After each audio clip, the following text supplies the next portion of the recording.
Hello అందరికీ, మీరు చూస్తోంది 183 గజాలు. 183 గజాల్లో 2 BHK మినీ గేటెడ్ కమ్యూనిటీలో ఈసీఐఎల్ ఆర్ఎల్ నగర్లో.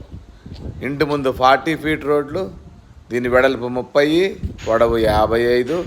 దీని ఎస్ఎఫ్టీ వచ్చి 1450 ఎస్ఎఫ్టీ దాకా వస్తుంది. పెద్ద కార్ పార్కింగ్ ఉంటుంది, పెద్ద హాల్ ఉంటుంది, 2 బెడ్రూములు, కిచెన్, పూజ గది, ఒక డైనింగ్ హాల్ కూడా ఉంటుంది. దీని బడ్జెట్ వచ్చేసి 1,15,00,000 చెప్తున్నాము. ఈ బడ్జెట్లో ఉన్న వాళ్ళు కాల్ చేయండి. ఈసీఎల్ నుంచి ఒక 7 కిలోమీటర్స్ ఉంటుంది. చర్లపల్లి రైల్వే స్టేషన్ నుంచి ఒక 5 కిలోమీటర్ల దూరంలో. దగ్గరలో స్కూల్స్, కాలేజెస్, మాల్స్, హాస్పిటల్స్ అన్నీ ఉంటాయి. నెగోషియేషన్ కూడా ఉంటుంది. Thank you.